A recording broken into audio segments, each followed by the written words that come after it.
que está este impasse de si puede el TSE o quién es quien impide el tema de los partidos políticos, ¿verdad? Claro. Para que usted nos pueda aclarar, licenciada. Bienvenida. Claro. Gracias. Con mucho gusto, el juez contralor del proceso, el juez A del juzgado séptimo, ordenó la cancelación de la persona jurídica del Comité de Proformación del partido político y del partido político. Entonces, en ese sentido, el partido político puede impugnarlo únicamente a través de la vía judicial, porque es una orden judicial. El juez le ordena al Tribunal Supremo Electoral, en este caso específico al registrador, que cancele el partido porque la personalidad jurídica del mismo ha sido cancelado, lo cual sí realiza el registrador del Tribunal Supremo Electoral. Entonces, en ese sentido, el partido político presenta dos acciones de amparo, una ante la Corte de Constitucionalidad, en la cual de primero le ponen un previo para que evacúe, y posterior ya fue denegado completamente el amparo, y el mismo escrito de amparo que presentan ante la Corte de Constitucionalidad lo presentan ante la Corte Suprema de Justicia, por lo que una sala deberá resolver. El primero ya fue ya se emitió una sentencia, en el segundo todavía está en trámite, así que desconocemos todavía el resultado del segundo.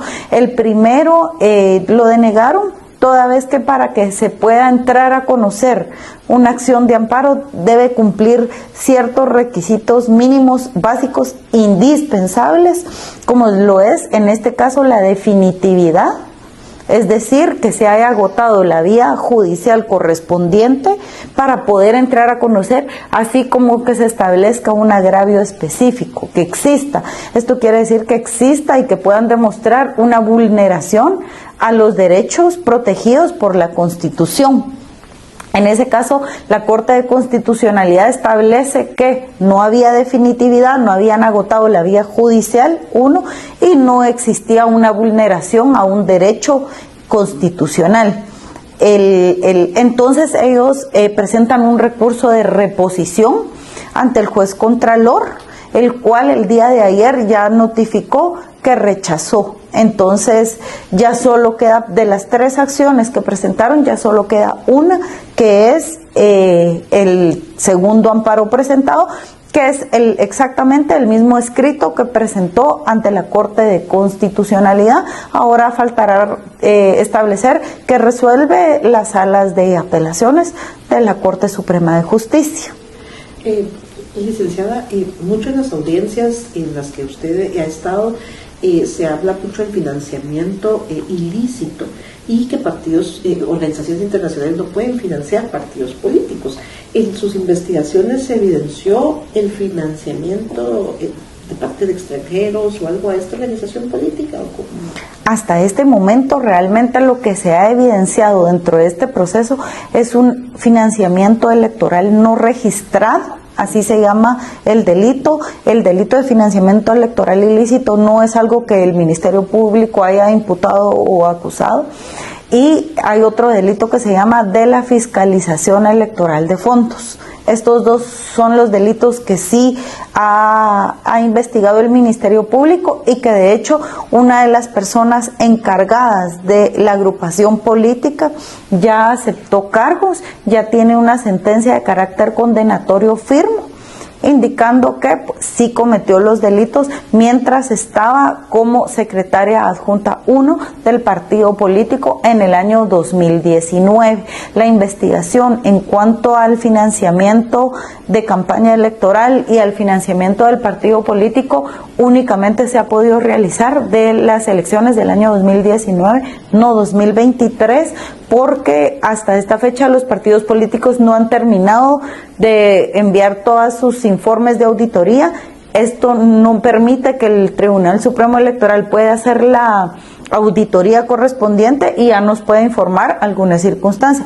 La investigación va a continuar y ya se requirió, solo que esto está pendiente. El tema de financiamiento electoral no registrado y de la fiscalización electoral de fondos es del año 2019, que de hecho fue el mismo Tribunal Supremo Electoral el que nos informó al Ministerio Público sobre los hallazgos, porque el Tribunal Supremo Electoral en ese momento únicamente lo reportó como hallazgos y en ese sentido emite el informe, y al revisar el informe el Ministerio Público establece que de los 9 hallazgos existe acciones que son constitutivas de delito, por las cuales pues ya hay una sentencia de carácter condenatorio firme, y hay otra persona también por parte del partido político que se le emitió un auto de procesamiento. Esto quiere decir que se ligó a proceso penal y todavía está en investigación el proceso en contra de esta persona.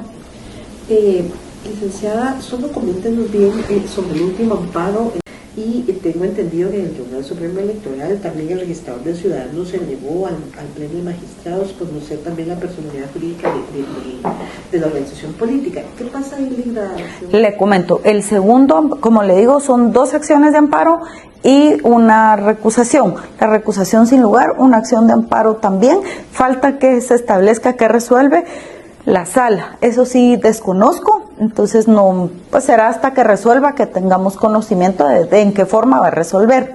Ahora, esto es en la parte judicial. Cabe resaltar que esta cancelación devino de una orden de juez, no de un proceso administrativo electoral dentro del Tribunal Supremo Electoral. El Tribunal Supremo Electoral sí tiene contemplado, y la ley establece, la ley electoral y de partidos políticos, que pueda realizar la cancelación de partidos políticos de acuerdo a los enunciados establecidos en su propia ley, que es un procedimiento que llevan a cabo, y al el registrador declarar que se cancela alguna agrupación política, la misma puede apelar, puede recurrir a la vía administrativa, impugnativa, para apelar esto, y entonces en ese sentido sí es que el Pleno de Magistrados puede entrar a conocer esta situación. En este caso específico no. ¿Por qué? No es un proceso administrativo electoral, sino es un proceso judicial, que son 2 procesos diferentes. Es una orden de juez que el registrador acató. Él acató, él realiza la cancelación del Comité Pro Formación y del partido político Movimiento Semilla, y ellos recurren a esta vía administrativa, que no es la vía idónea, legal ni procedente en este caso. Se tenía que dilucidar en la vía judicial, como sí lo hicieron, y ya en 2 ocasiones fueron rechazados. En la vía administrativa no se puede conocer. Los magistrados del Tribunal Supremo Electoral no pueden entrar a conocer esto porque no es una decisión del Tribunal Supremo Electoral, es la obediencia o acatar una orden de juez, que en todo caso no le pueden ordenar al registrador que incumpla o desobedezca una orden emitida por un juez contralor, que son 2 procesos totalmente diferentes, y es en virtud de ello que el Ministerio Público envió un oficio para aclarar estos puntos, para aclarar que una orden de juez no puede ser desobedecida y ningún funcionario está obligado a cumplir una orden ilegal, que en todo caso se entrara a conocer y dictaran algún tipo de resolución, sería ilegal porque no pueden contravenir una orden judicial. Sería arrogarse una función de una manera oficiosa y en defensa de un partido político en específico, lo cual no puede hacer. El Tribunal Supremo Electoral es el garante de la democracia y es el garante del proceso electoral y debiera asumir esa función. Licenciada, retomando un poquito lo que platicábamos al inicio, el financiamiento electoral no registrado es porque no se determina de dónde procedieron los fondos, entonces, para financiar a la organización política Semilla, nunca se determinó, digamos, ellos nunca supieron cómo. explicarlo, claro, dar sus libros financieros. O no sé. Claro, le comento. El Tribunal Supremo Electoral, en su informe de auditoría, establece que la agrupación política presentó recibos de aportaciones que reciben sin nombre de la persona que los aportaba. Y esto no se puede, en la ley electoral y de partidos políticos está prohibido, tiene que nominarse, tiene que establecerse. Asimismo, reportó que no coincidían los datos que ellos registraban con los libros y con las cuentas bancarias, no había una congruencia en estos datos, y es en virtud de ello que sí, pues presenta 9 hallazgos en contra de la agrupación, motivo por el cual la agrupación es sancionada con una multa de $50,001 estadounidenses. Entonces es en virtud de ese informe que el Ministerio Público establece que de estos 9 hallazgos existía la comisión de ilícitos penales. Había una incongruencia entre lo que reportaban y lo que realmente tenían. Había una incongruencia en los libros. Se solicitó con orden de juez contralor que presentaran el libro para poder realizar el análisis financiero correspondiente. Sin embargo, desobedecieron la orden judicial de hacer entrega de estos libros. ¿Hay indicios de que pudo ser según lo que ustedes han investigado?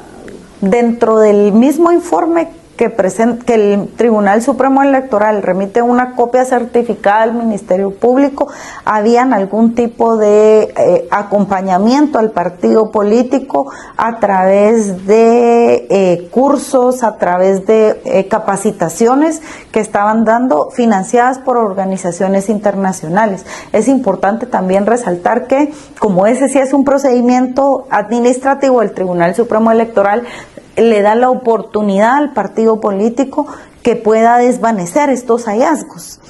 Y el partido político presenta un informe donde en algunas circunstancias indica, por ejemplo, sí es cierto que no hay congruencia, sí es cierto que no existen los recibos, pero los vamos a ubicar, pero los mismos están en el archivo. Es cierto que aceptan los hechos, sin embargo no los desvanecen, porque la forma de desvanecerlo es presentar, mire, aquí está el recibo, aquí está el nombre de la persona que nos dio esa cantidad de aportación para la campaña electoral. Sin embargo, no lo realiza, solo en algunos casos indica que por algún error no coinciden las cifras, o que sí es cierto que no están tales recibos, o que se incurrió en algún error al no poner los datos completos de las personas, porque el recibo tenía que tener el nombre de la persona como sus datos personales, su DPI, y en algunos casos se encontraron recibos que no tenían nombre ni nada, y en otros casos nombre sin los demás datos, e indican si es cierto fue un error. Sin embargo, es un error que incurre en ilícito penal. Licenciada, por último también, pues en una entrevista, una de las diputadas de la bancada Semilla mencionaba que el señor presidente Bernardo Arévalo sigue siendo un secretario del partido Semilla, ¿verdad? Aunque ella pues menciona que es, aunque no ejerza, pues él lo sigue siendo. ¿Cómo ve este tema, licenciada? De hecho, así es, ella tiene toda la razón. El señor presidente en este momento era el secretario general del partido político en el año 2023. El 12 de julio se le notifica al Registro de Ciudadanos que se emitió la orden judicial de una suspensión provisional del partido político y del Comité de Proformación de la Personalidad Jurídica. En ese sentido es que cuando él se acerca al Registro de Ciudadanos, no recuerdo la fecha exacta, pero aproximadamente fue en el mes de noviembre, para renunciar a esta secretaría y que tomara a su cargo algún secretario adjunto, el registrador no lo pudo realizar toda vez que el partido político estaba suspendido. Y cabe mencionar que hay una incompatibilidad de ley, toda vez que se establece a través de la ley que alguien que va a asumir el cargo de presidente o vicepresidente no puede ostentar el cargo de secretario general de ningún partido político. Sin embargo, en este caso específico sí se dio, y es por esta situación que le comento. ¿Y eso no incurre en alguna ilegalidad ahora actualmente, Lina? Pues contraviene la ley, definitivamente. Él es, o sea, ¿cometió algún fraude de ley? ¿Cómo lo mencionaría usted, Lina? Sí contraviene la ley, porque si la ley es tácita, es clara y se tiene que entender de acuerdo al texto de la misma, y pues sí establece que ningún secretario general de un partido político puede asumir el cargo de presidente o de vicepresidente. Entonces, pues sí, de hecho contraviene la ley. 5 personas, parte de los elementos que el Ministerio Público toma como hechos probatorios para solicitar la cancelación del partido político. Es decir, sí contribuyó, pero son 5 personas, no es la única persona, y son personas, las otras personas que han aceptado que cometieron ilícito penal para que el partido político pudiera nacer a la vía política, o ya al haber nacido a la vía política hubiera cometido ilícitos penales. Cabe mencionar que son trabajadores del Tribunal Supremo Electoral. Y licenciada, entonces esto fue determinante para la cancelación, digamos, del partido, tanto que las 5 personas, digamos, no sé si las 5 se acogieron a aceptación de cargos, o qué fue lo que realmente logró determinar la cancelación del partido, porque hubo un detonante, ¿verdad? Que ya ustedes decían, bueno, ya habilita la cancelación. Sí, todas las personas se acogieron a la ley de aceptación de cargos, así es. De igual forma, existen otras 2 personas que se les benefició con una medida desjudicializadora en virtud del grado de participación que tuvieron en los hechos, así como de la colaboración con la investigación. Sin embargo, no es lo único. También deviene de informes de transacción sospechosa de la Intendencia de Verificación Especial, de mismos informes del Tribunal Supremo Electoral, como muchos otros medios de investigación con los que el Ministerio Público cuenta, que hizo de conocimiento del juez Contralor y que fueron tomados en consideración para que emitiera la resolución de la cancelación del comité, de la persona jurídica, del comité pro formación y del partido político.